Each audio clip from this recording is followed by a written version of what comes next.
1장 35절로 51절 끝절까지 보겠습니다.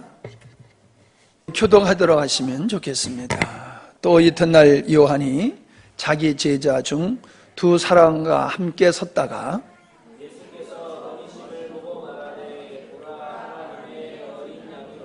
두 제자가 그의 말을 듣고 예수를 따르거늘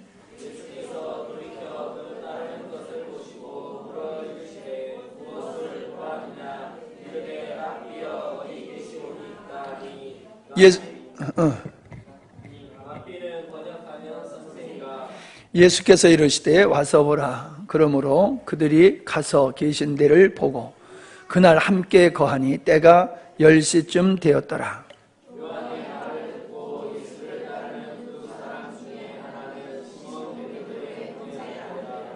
그가 먼저 자기의 형제 시몬을 찾아 말하되 우리가 메시아를 만났다 하고, 메시아는 번역하면 그리스도라.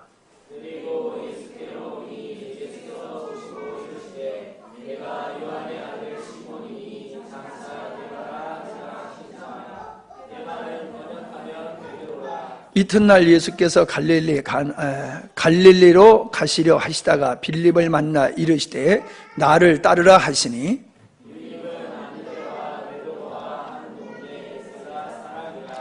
빌립이 나다나엘을 찾아 이르되 모세가 율법에 기록하였고 여러 선지자가 기록한 그 일을 우리가 만났으니 요셉의 아들 나사렛 예수니라.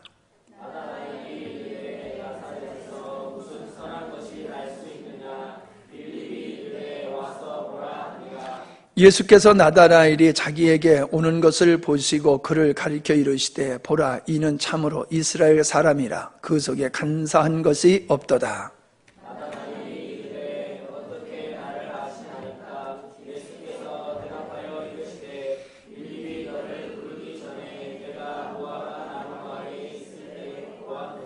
나다나엘이 대답하되 랍비요, 당신은 하나님의 아들이시요 당신은 이스라엘의 임금이로소이다. 예수께서 대답하여 이르시되 내가 너를 보아가 나무 아래에서 보았다 함으로 믿느냐? 이보다 더 큰 일을 보리라. 또 이르시되 진실로 진실로 너에게 이르노니 하늘이 열리고 하나님의 사자들이 인자 위에 오르락 내리락 하는 것을 보리라 하시니라. 아멘. 요한복음 6번째 시간이 됩니다.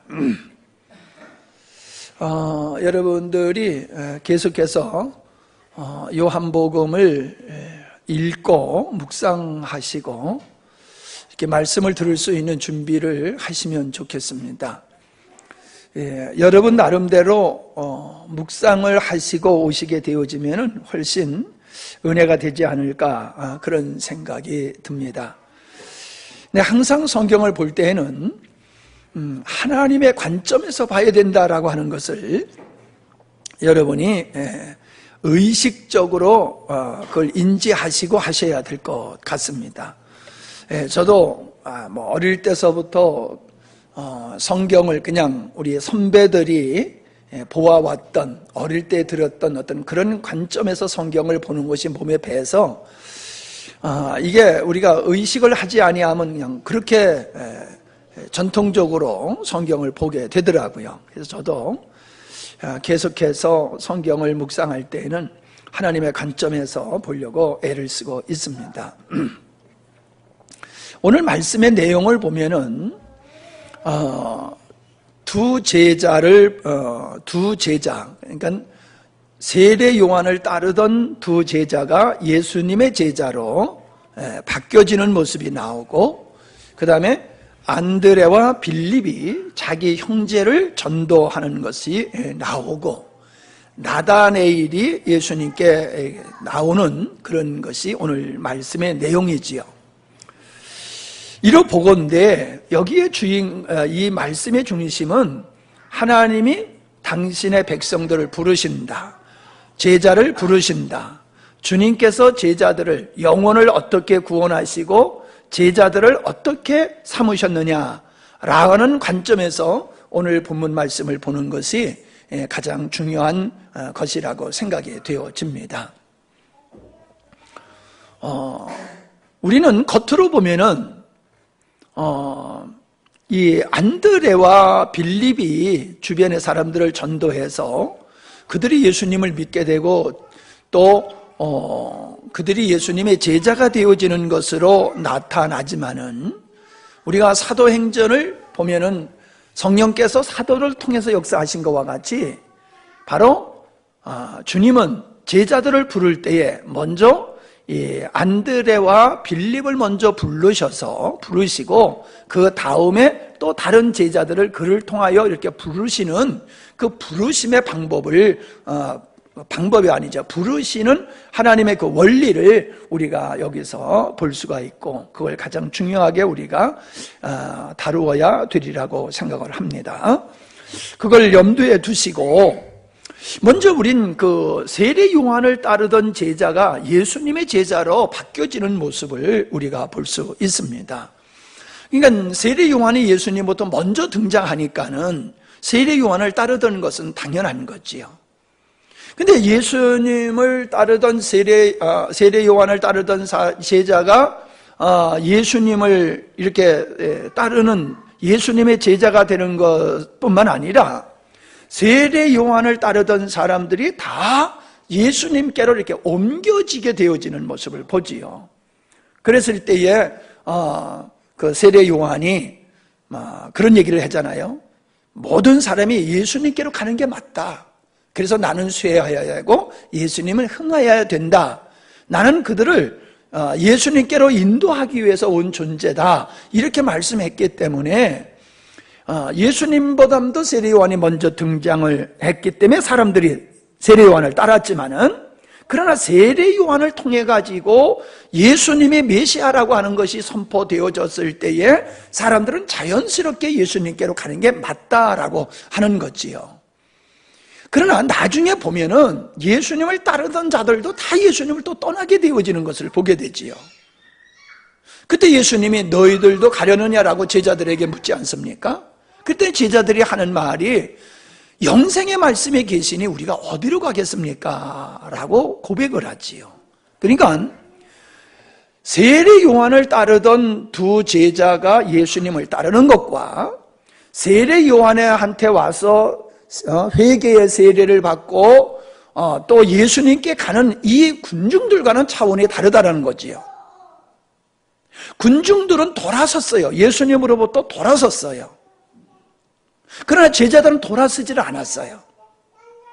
어떤 차이가 있는 겁니까? 세례 요한을 따르던 제자들이 예수님의 제자가 되어지는 것은 세례 요한이 가리키는 저분이 메시아야라고 하는 그 메시아를 향해서 따라갔다는 거예요. 다른 환경, 어떤 조건, 내가 세례 요한을 따르다가 예수님을 따르면은 더 어떤 많은 혜택을 받게 되니까는 바꾼 거 아니라는 거예요. 세례 요한이 메시아인가라고 하고 당대의 훌륭한 영적 지도자로 부상을 하니까 사람들이 갔다가 진짜 예수님이 나타나니까는 메시아가 나타나니까는 옮기는 거, 이건 너무나 당연한 것이거든요. 그러나 대중들은 안 그랬다는 거예요. 대중들은 말씀을 보고 예수님이 메시아이기 때문에 움직인 것이 아니라 예수님을 통하여 자기들이 환경적으로 정치적으로 어떤 무엇인가 자기들이 원하는 것을 얻기 위해서 그들은 예수님을 쫓았다는 것이지요. 그러니까 자기가 원하는 것이 충족이 안 되니까는 그들은 떠나게 되었다라고 하는 것을 우리가 볼 수 있습니다. 이것을 오늘 우리의 상황에 본다라고 하면요, 우리 상황 속에도 그런 일들이 많잖아요. 다른 종교를 갖다가 기독교로 오는 사람들이 있습니다. 근데 기독교 생활을 하다가 또 다른 종교로 가는 사람들도 있어요.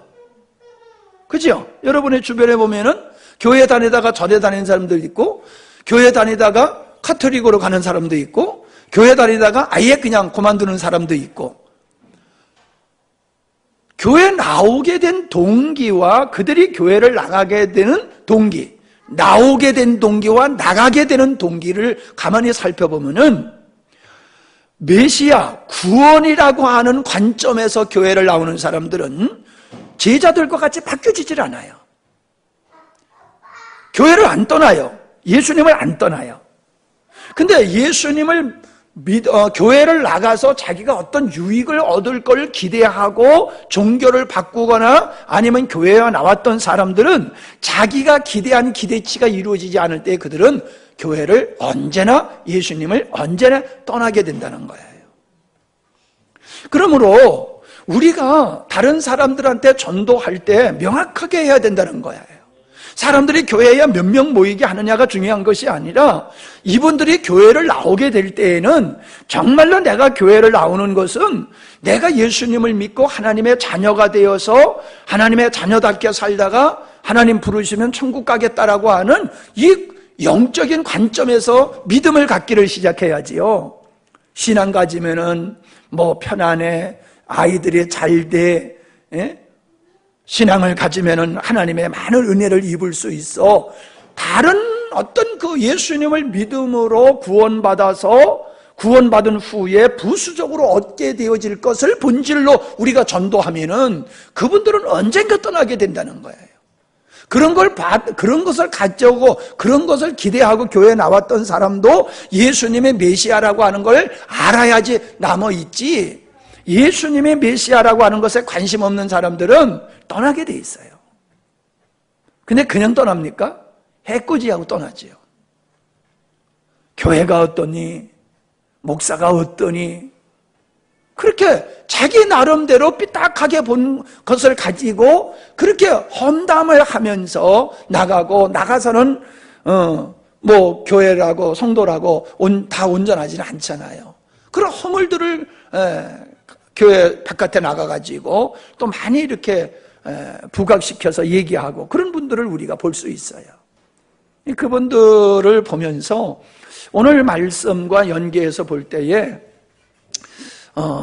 우리가 꼭 짚고 넘어가야 될 것이 세례 요한을 따르던 사람들과 세례 요한을 따르던 제자들, 이들이 왜 바뀌어지게 되었느냐, 그리고 끝이 어떻게 달라졌느냐라고 하는 것을 우리가 마음속에 깊이 좀 생각을 해보는 게 좋겠다. 그리고 오늘 시대에도 왜 많은 사람들이 그렇게 옮기고 떠나고 그러느냐, 또 뭐 교회를 얼마나 많이 옮깁니까? 이 교회에서 저 교회로, 저 교회 막 교회로. 교회 옮기기 잘하는 사람은요 쉽게 옮겨요. 쉽게 옮겨요. 뭐 이사를 해서 옮기는 건 어쩔 수 없는 거지요.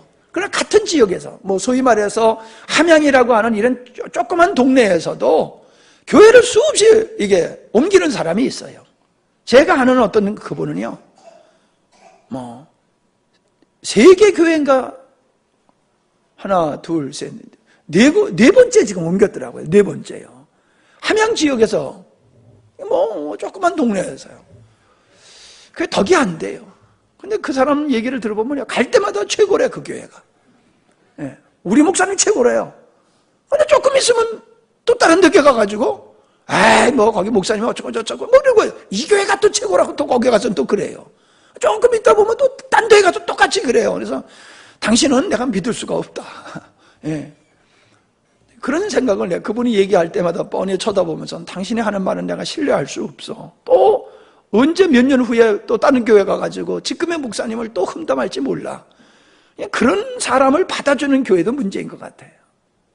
뭐 그러죠. 뭐 내가 이제 새 마음을 가지고 섬긴다고. 그냥 새 마음을 가진 줄 아는데 그게 금방 또 흠마음이 돼가지고 또 그러고 그래요. 그런 걸 여러분들이 좀 잘 구별해서 볼 필요성이 있다라고 하는 겁니다. 자, 그런데 저는 오늘 이 말씀을 이렇게 보면서요, 시대적인 상황을 한번 생각을 해봤어요. 과거에는요, 학교의 선생님들, 서당의 선생님들은 아버지같이 여겼어요. 아버지같이. 스승하면은 그냥 선생님의 개념이 아니라 내가 존경하고 내가 의지하고 내가 따라야 되고 내가 섬겨야 되는 그런 스승으로 모시고, 나는 당신의 제자입니다, 나를 제자로 받아주시고 나를 좀 잘 가르쳐주고 인도해 주세요. 또 아이들을 서당에 맡기고 학교 보낼 때도 부모님들도 그랬어요. 옛날에는 선생님이 학생들보다 나이가 적은 이런 일도 왕왕 있었거든요. 그전에는. 늦게 학교를 가다 보니까. 과거에는 사람들이 살아가면서 인생의 스승, 학문의 스승, 영적인 스승이 있었어요. 근데 지금 있습니까? 지금 시대는 스승이 없는 시대인 것 같아요. 선생님도 있고 목회자도 있고 사회 지도자들은 있지만은 그분들을 스승으로 모시는 사람들이 과연 얼마나 있느냐라고 할 때에 양쪽에 다 문제가 있는 거지요. 영적 지도자나 사회 지도자나 학교의 선생님들도 인격적으로 문제가 있지요. 예, 과거는 달라요. 과거에는 사명감을 가지고 했거든요. 요즘은 사명감을 가지고 하기보다는 직업으로 하는 경우가 더 많다는 거지요.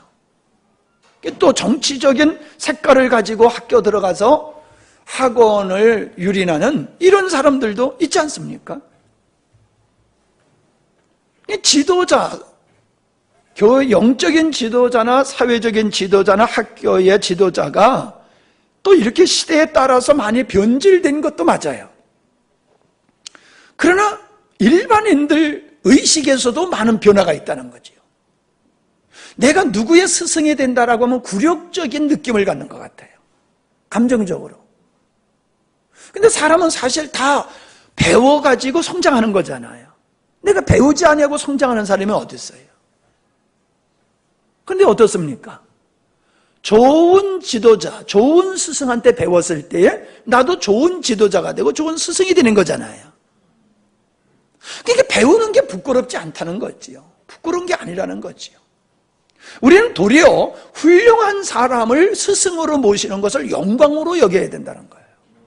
굴욕적인 것으로 의식을 하지 말고 영광스러운 거. 난 누구의 제자야.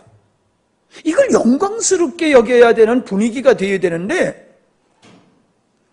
전체적으로 사회적인 분위기가 제자가 되겠다라고 하는 이런 의식이 많이 없어진 것 같아요. 없어진 것 같아요. 이게 거래식이야, 거래식. 돈 주고 지식을 배우고 내가 이렇게 함으로 당신은 어떤 것을 나에게 줘야 되고 어떤 거래적인 관계지 인격적이고 영적인 관계 속에서 스승과 제자라고 하는 이러한 관계가 형성이 잘 안 되고 있는 게 현 시대다라는 생각을 해봅니다. 근데 제가 억지로 그렇게 만들려고 이제 스승과 제자의 관계를 만들어 가자고 제가 이렇게 강요하는 건 아니에요. 그러나 성경은 우리에게 어떻게 말하고 있느냐 하면은 그것을 말하고 있다는 거예요. 예수님도 너희가 내 계명을 지키면 내 제자인 줄 알리라 말씀하셨잖아요. 마태복음 마지막에도 뭐라고 말씀하셨습니까? 가르쳐 지키게 하라. 제자를 삼으라는 얘기를 하시고 계신단 말이에요. 제자를 삼아라, 제자를 삼아라. 너희가 내 계명을 지키면 너희가 내 제자인 것을 사람들이 알 것이다. 예수님과 우리와의 관계를 구원주와 구원받은 자의 관계로 말씀을 하기도 하지만은 성경에서는 예수님을 스승으로 표현하고 있고 믿는 자를 그의 제자로 표현하고도 있다는 거지요. 그러니까 우리가 예수님을 믿는다라고 하는 것은 예수님의 제자라는 뜻이에요. 근데 정말로 우리가 예수님의 제자다운 의식을 가지고 오늘 그리스도인들이 살고 있는가 생각해 보면은 그것도 약한 것 같아요. 예수님을 믿고 구원받겠다라고 하는 구원의 관점이 있지, 내가 예수님께 배우고 예수님의 지도를 받고 예수님과 같이 나도 이 땅에서 그렇게 살아야 되겠다라고 하는, 나는 예수 그리스도의 제자로서의 삶을 살겠다라고 이렇게 의식을 갖고 예수 믿는 건 예수 제자의 삶이야, 이런 의식은 참 점점 희박해지는 것이 아닌가. 예수님에 관한 건 말할 것도 없고요. 그건 당연한 건데 그것도 안 되다 보니까요. 목사님과 성도들의 관계도 또 역시 마찬가지라는 생각이 들어요. 오늘날 너무 깨져도 이 목회자를 옛날에는 우리가 하나님의 사자다 이런 표현을 많이 썼어요. 하나님의 사자다. 그건 조금 좀 과한 표현이긴 해요. 예, 왜 하나님이 불러 쓰신다라고 하는 측면에서는 사자라는 게 맞지만은 사역적인 측면에서 그렇지만은 우리가 또 어떤 하나님과 우리와의 관계에서 보면은 믿는 모두는 동일한 하나님의 자녀라고 하는 그런 관점에서 보면 하나님의 사자라고 하는 것은 조금 너무 또 이렇게 편견된 의식을 갖게 하질 않나 하는 생각을 갖습니다만은 그게 틀린 건 아니거든요. 하나님이 우리를 위해서 세우시고 파송하신 분이 목회자라는 거예요. 그러므로 목회자는 그냥 설교자가 아니라는 거예요. 지도자며 스승이 되어야 되는 거예요. 지도자며 스승이 되어야 된다는 거예요. 그게 성경이 말하고 있는 거예요. 근데 요즘은 어떻습니까? 이게 아주 크게 잘못되어 있는 게 뭐냐면 목회자를 청빙을 할 때에 교회에서 소위 말해서 시험을 보는 식이에요. 시험을. 입사 시험 보듯이 이력서 내라. 목회 비전 써내라. 또 설교 몇 편 내라. 요즘은 사모님의 스펙까지 다 봐요. 본다고 그래요. 사모님이 어느 학교 나오고 사모님 것까지 본다고 그래요. 그래가지고 또 설교를 시켜가지고 또 설교를 들어보고 그리고 성도들이 인사위원회라든가 청빙위원회 가지고 거기서 의논을 해가지고 결정을 해요. 이게 보편적이에요. 근데 과거에는 안 그랬어요. 목사님을 모셔야 되면요, 장로님들이, 권사님들이 유심히 봐요. 주변의 사람들 유심히 봐요. 목사님들 가깝게는 노회에서 유심히 봤다가 어떤 분이 우리 교회에 우리 교회에 오셔서 사역하시면 좋겠다라는 생각이 들면은 그 교회 가서 조용히 가서 예배를 드리면서 설교를 들어요. 불러서 설교를 듣는 게 아니에요. 자기들이 조용히 가서 설교를 들어요. 그리고 의논을 해가지고 이분이 우리 교회에 적합한 분이다 그러면 청빙을 해요. 이력서를 내라고 그러는 게 아니에요. 우리 교회가 목사님을 우리의 영적 지도자로 우리가 청빙을 합니다. 그러니 오셔서 우리 교회를 섬겨주십시오. 이게 청빙서를 내요. 그러면 그쪽 교회에서 그 청빙서를 보고 거기서 또 이게 허락이 돼야 돼요. 거기서 보내줘야지 돼. 안 보내줘. 그러면은 아무리 모시고 가려고 해도 안 돼요. 왜? 관계가 그랬어요. 아무리 내가 가고 싶어도 교회가 허락지 아니하면 떠나지를 않았어요. 근데 요즘은 뭐예요? 위임식을 하잖아요. 위임식은 뭐냐면은 평생 이 교회에서 나는 목회하겠습니다. 평생 우리는 목사님을 은퇴하실 때까지 모시겠습니다. 그게 위임이에요, 위임. 위임식을 하자마자 몇 달 있다가 떠나시는 분. 위임식을 해놓고 몇 년 있다가 떠나시는 분. 자기가 원하는 더 목회의 조건이 좋은 것이 나타나면 그냥 위임식을 하고도 목사님들이 쉽게 떠나버리는. 그리고 또 성도들도 마음에 안 들면은 언제든지 또 목회자를 체인지하는. 이게 영적 질서가 파괴됐다는 거죠.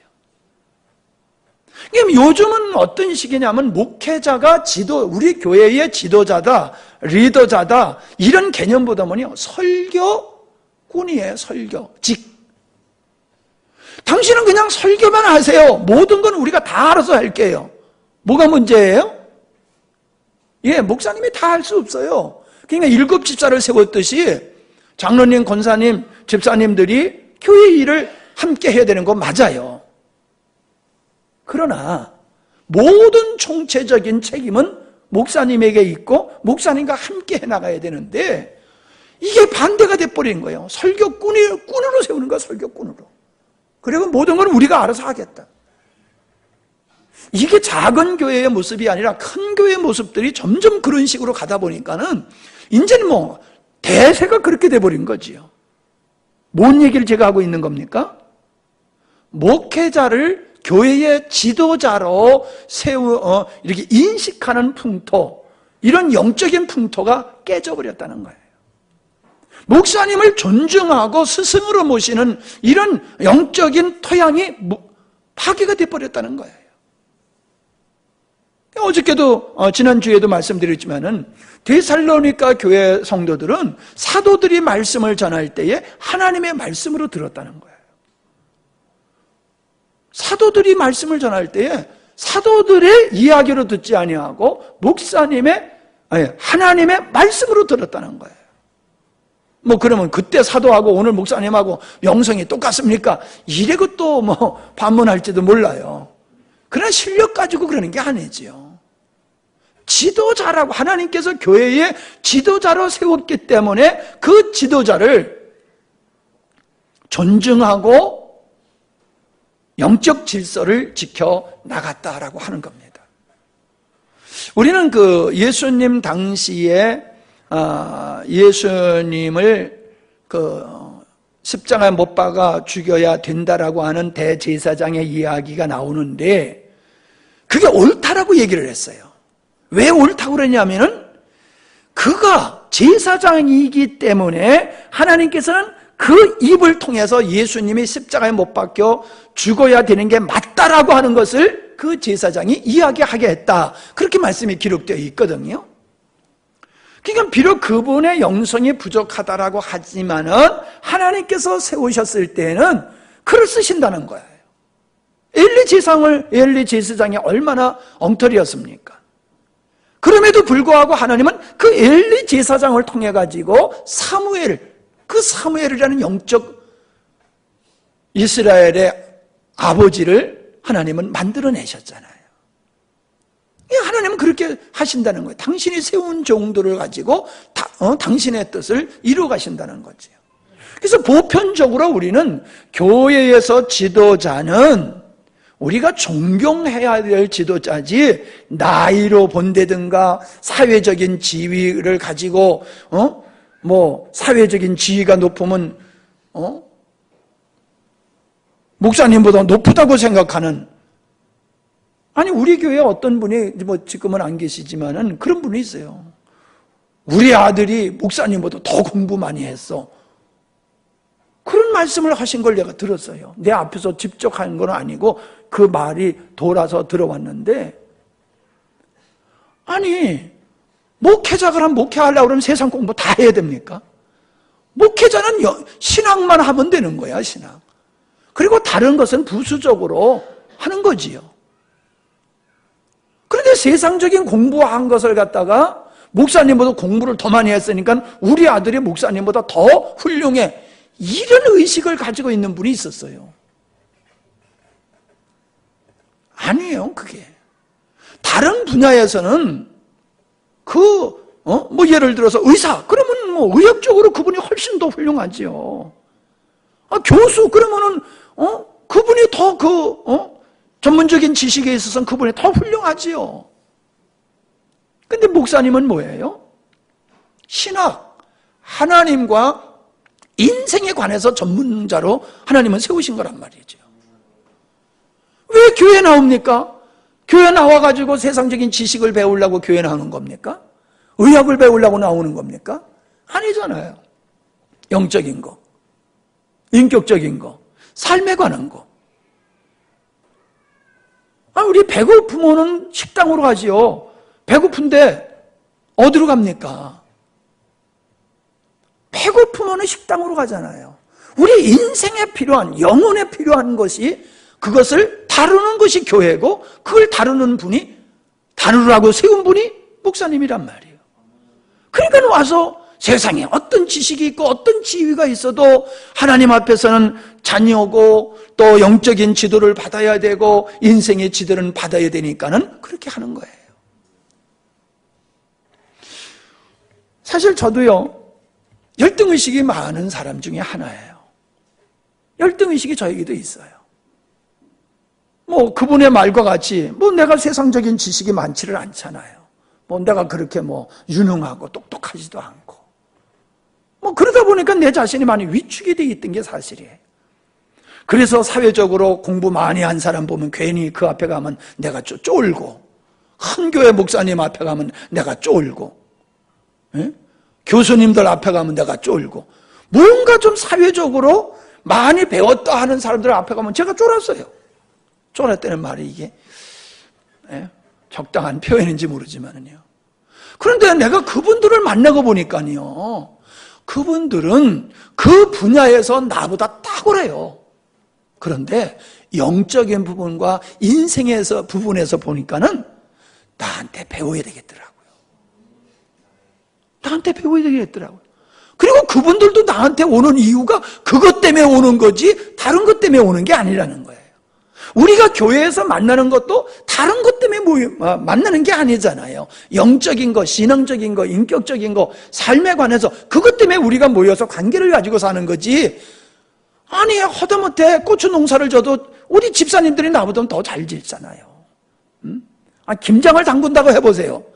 예? 내가 김장을 잘 담그겠어요? 연세 많으신 할머니들이 김장을 더 잘 담그겠어요? 그런 거예요.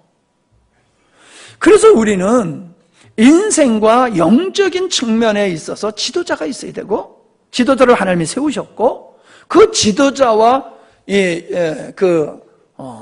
인도를 받아야 될 사람의 관계는 스승과 제자의 관계로 되어야 된다는 거예요. 근데요, 성경에 보면 스승과 제자의 관계가 아니에요. 더해요, 그거보다. 어떤 함양에 있는 어떤 교회에서 목사님은 영적인 아버지와 같은 분이다 그랬더니 장로님이 성경에 어디 그런 데가 있느냐고 그러면서 공개적으로 이 목사님한테 그렇게 반문을 하셨다고 그런 소리를 제가 들었어요. 근데 목사님도 그 말에 대답을 못한 것도 이상하고 장로님이라고 하는 분이 그렇게 말한 것도 이상하고 난 이상해요. 왜? 성경에 너무나도 그게 많이 있는데 어떻게 그거를 못 가르쳐 줬을까?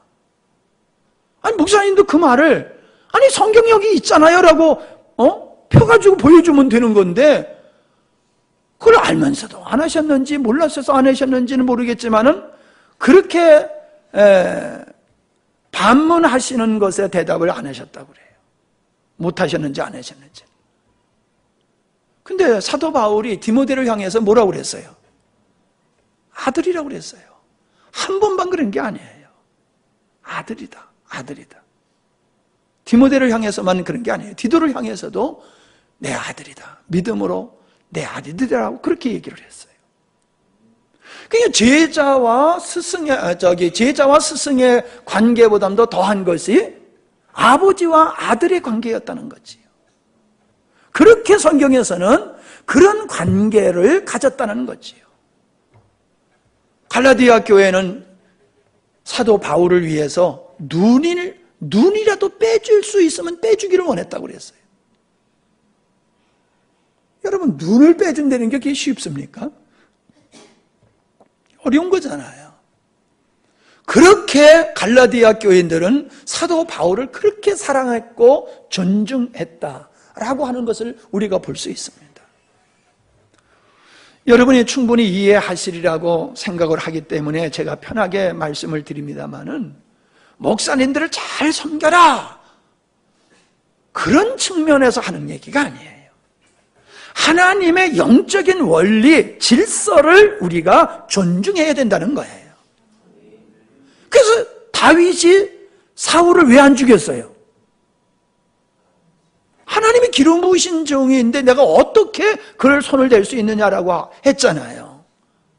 이미 하나님은 사울을 버렸잖아요. 그리고 사울은 무고하게 자기를 지금 다윗을 죽이려고 그러잖아요. 백성들도 사울에서 마음이 다 떠났잖아요. 사울을 죽여도 누가 뭐라고 그럴 사람 없어요. 다 이유가 되고 환경이 그게 조성이 됐어요. 그런데도 다윗은 사울을 손대지를 않았어요. 도리어 옷자락 자른 것까지 그걸 가지고도 굉장히 괴로워했던 것을 볼 수가 있어요. 이건 인간과 인간들이 만든 제도의 의식에서가 아니라 하나님이 세우신 종은 하나님이 다스리는 것이지 인간이 거기에 대해서 갖다 붙다 이렇게 말하는 것은 옳지 않다라고 하는 신앙적인 관점에서 다윗이 그렇게 한 것이거든요. 그들은 그렇게 해야 되고 오늘 우리들은 오늘 우리 시대에 맞춰서 우리는 가야 된다라고 하면 그건 변질된 거지요. 세상은 어떻게 변해더라도 교회는 성경의 토양에, 성경 토양에 근거한 그런 가치관과 의식이 있어야지 된다는 거죠. 그게 바뀌면 안 된다는 거예요. 그게 바뀌면.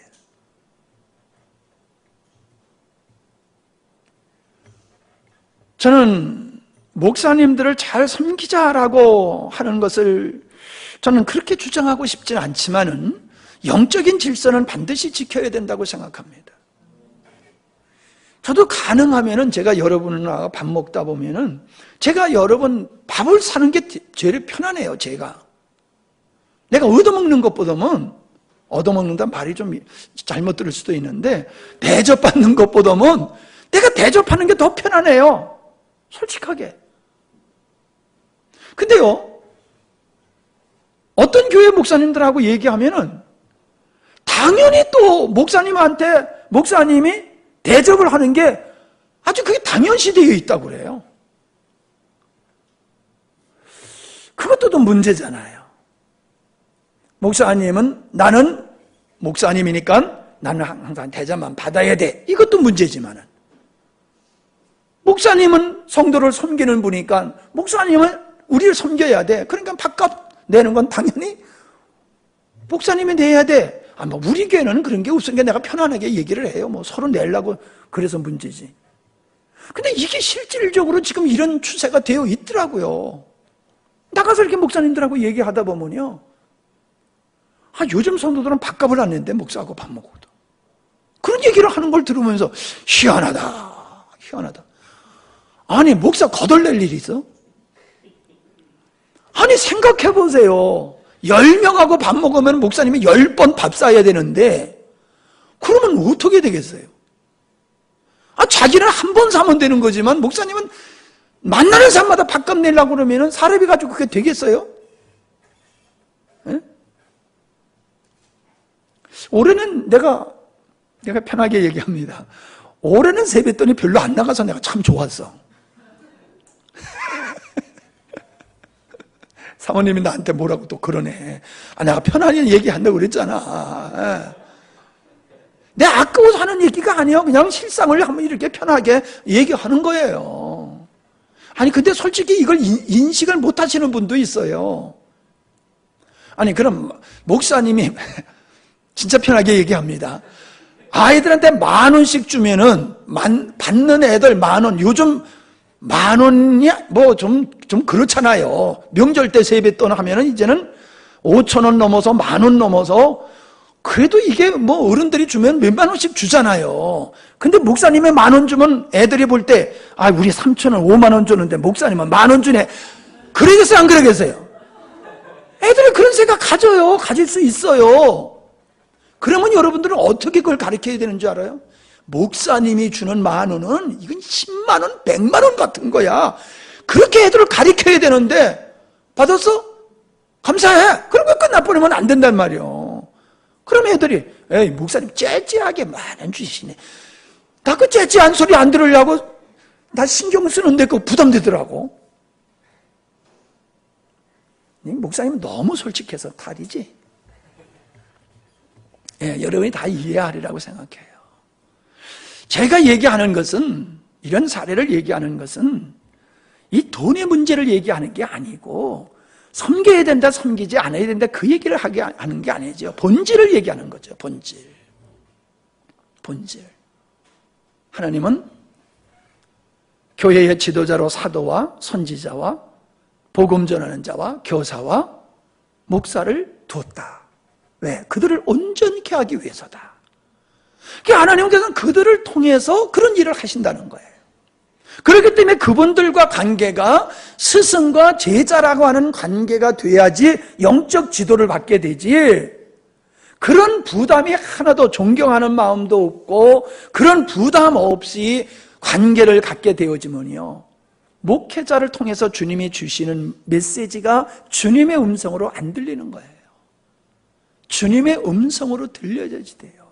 목사님이 주시는 말씀은 주님이 내게, 목사님을 통해서 지금 말씀을 주시고 계셔, 이렇게 받아들여야지, 그건 목사님의 생각이고 저는 저 생각이 있어요, 이렇게 돼버리면요, 그거는 안 돼요. 그럼 자기가 제자가 안 될 뿐만 아니라 자기가 제자가 안 되는 것은 뭐예요? 지도자가 없이 자기 소견대로 크는 거예요. 믿음이, 신앙이 성경적으로 지도자에 의해서 신앙이 형성되는 게 아니라 자기식으로 그냥 신앙이 형성이 되어버리는 거예요.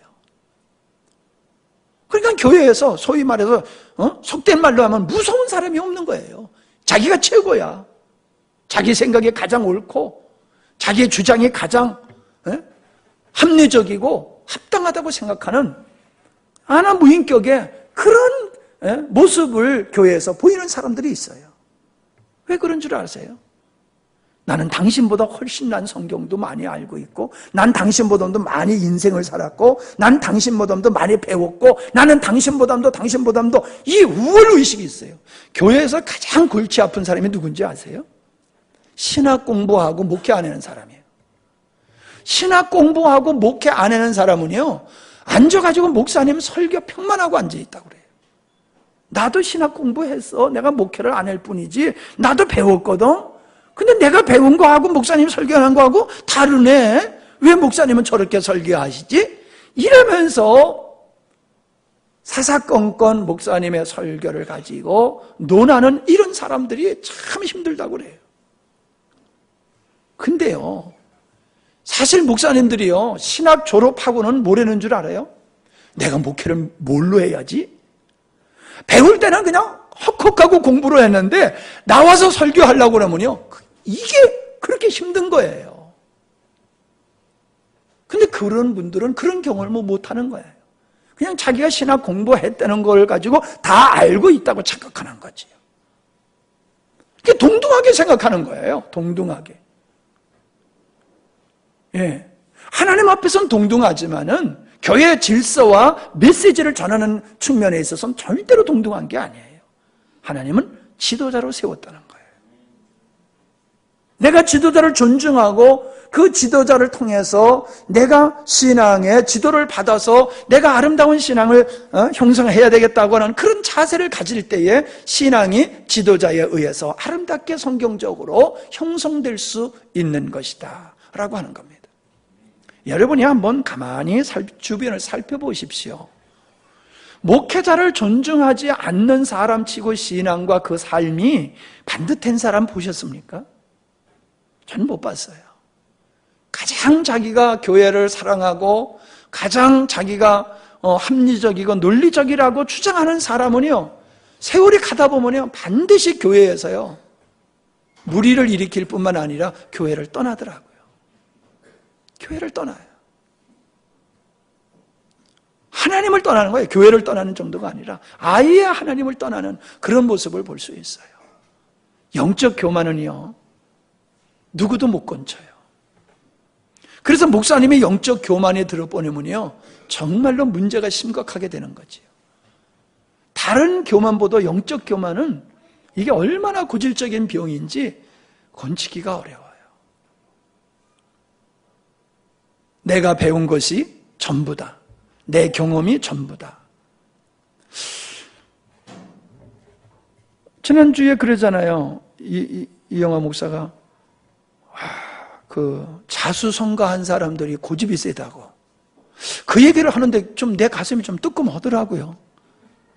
가만히 보니까 나도 사람들이 자수성가한 사람 중에 한 사람이라고 그러더라고. 근데 어떻게 보면 그 말이 맞는 것 같아. 야, 나도 거기에 해당되는 거 아니야? 괜히 가슴이 뜨끔하면서 내 자신을 좀 돌아보는 그런 시간을 내가 사실 가졌댔습니다. 진짜 맞아요. 자수성가한 사람은요, 자기 나름대로의 어떠함이 있다 보니까는 이게 남의 얘기를 잘 안 들어요. 그리고 자기 걸 강력하게 이렇게 주장을 하고 고집을 부리는 그런 부분이 있는 게 사실이에요. 그래 보니까 나도 좀 그게 있더라고. 어떤 분이 나한테 그러더라고.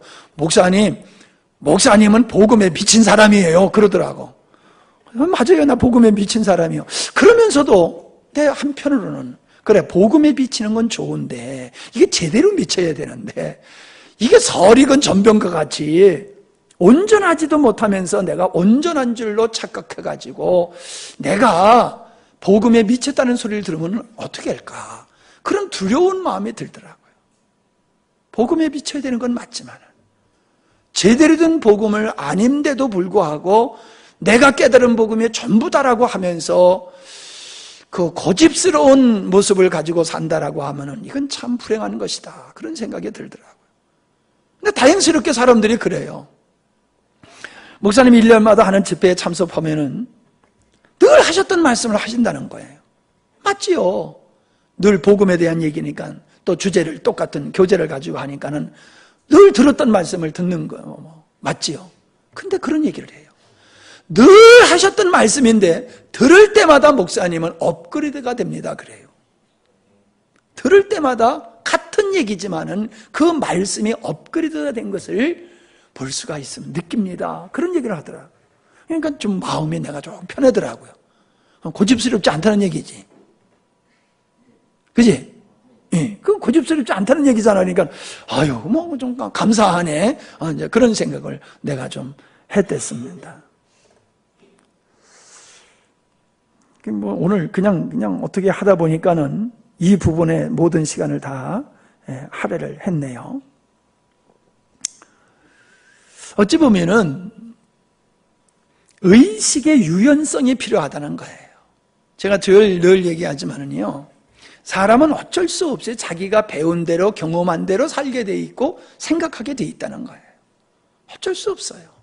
내가 살아오고 있는 이 환경, 정서, 경험, 지식, 우리는 이것에 의해서 살아가게 돼 있어요. 그러나 그게 전부는 아니잖아요. 그건 전부가 아니잖아요. 일부분이지요. 종교라고 하는 많은 종교 속에 기독교도 한 부류라고 볼 수가 있지요. 그래서 다른 종교하고 기독교하고 대등하다는 얘기는 아니에요. 그러나 다른 종교를 우리가 무시해서는 안 된다는 거예요. 어떤 의미에서? 그들을 알아야지 그들이 무엇가 잘못된 것인가를 우리가 알고 잘 지도해 줄 수 있잖아요.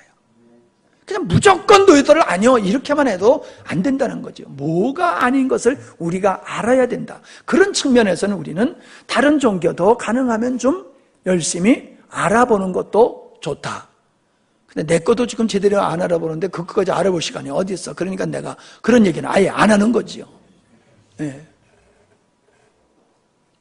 복음을 보도 마찬가지예요. 저는 복음의 십자가에 관한 책을 이렇게 보면은 새로운 책을 보면요, 전 많이 사요. 이분은 십자가의 복음을 어떻게 보았나? 이분은 십자가의 복음을 어떻게 봤나? 그래서 쭉 읽다 보면요, 내가 보지 못한 것을 그분이 본 게 보여요. 이 부분은 내가 못 본 건데 이분이 이걸 봤구나. 이 부분은 내가 좀 얕은 차원의 것을 깨달았구나. 이 부분은 내가 잘못됐구나. 이런 것들이 다른 분들의 책을 읽다 보면은 그게 보여요. 그러니까 똑같은 주제를 가지고 해더라도 내용이 자꾸 업그레이드가 될 수밖에 없는 것이 그거예요. 재능도 없지만은 책으로 꼭 고집을 부리지 않는 이유는 한 번 책을 출판해버리면은 이거 곤치기가 어렵단 말이에요.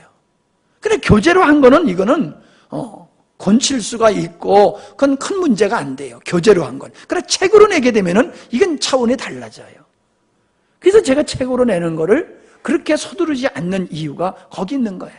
왜? 하나님은 계속 나를 업그레이드 시키다 보니까는 꽤 괜찮은 거지만은 그러나 자신감이 없어요. 자신감이 없어요. 그건 내가 부족해서 자신감이 없다는 얘기가 아니라 하나님은 또 더 깊이 나에게 더 깊게 보여주실 수가 있는데 이게 전부인 것 같이 성도들이 인식을 하게 되면 안 된다라고 하는 염려, 걱정 그런 것들 때문에 제가 좀 그런 거를 미루고 있기도 하고 그렇습니다. 그래서 유연성이 필요하다는 거예요. 의식의 유연성.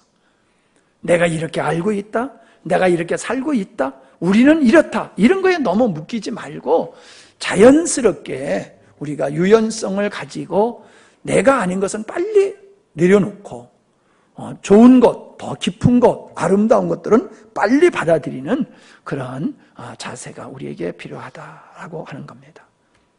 아멘. 기도하시겠습니다. 하나님, 세례 요한을 쫓던 제자가 예수님을 쫓게 되어지는 과정과 그들이 기꺼이 세례 요한의 제자로서 우리 주님의 제자로서의 삶을 살아가는 것을 살펴보면서 오늘날 우리가 살고 있는 이 시대가 사회적으로나 교회 안에서나 스승을 두기를 원치 아니하고 스스로가 완벽한 것 모양, 된 것 모양 자기 생각을 기준으로 깊이 신뢰하면서 살아가는 이 풍토가 새로워져야 될 것에 대한 말씀을 나눴습니다. 참으로 하나님께서 우리를 인도하시는 그 원리를 우리가 잘 이해하게 하시고 서로가 하나님 앞에서 훌륭한 지도자로서 또 훌륭한 제자로서 자신들을 가꾸어가며 세워나가는 이 아름다운 노력들이 있게 하여 주시옵소서. 그래서 우리 교회가 목사님만 지도자가 아니라 가정에서는 우리 아버지 어머니들이 영적 지도자고 또 집사님들이 나중 믿는 자들에게 영적 지도자가 되게 하시고 교사들이 우리 자라나는 학생들에게 훌륭한 스승이 되게 하시고 그래서 내가 제자가 되며 스승이 되고 스승이 되며 제자가 되어서 우리의 자신을 잘 가꾸어 나가는 아름다운 영적인 풍토가 형성되게 하여 주시옵소서. 지금 우리들이 잘하고 있지만은 이것이 완벽한 것은 아님을 압니다. 우리가 보다 더 성숙하고 완벽한 모습으로 온전한 모습으로 나가기를 힘쓰는 우리 모두가 되게 하여 주시옵소서. 예수님의 이름으로 기도하옵나이다. 아멘.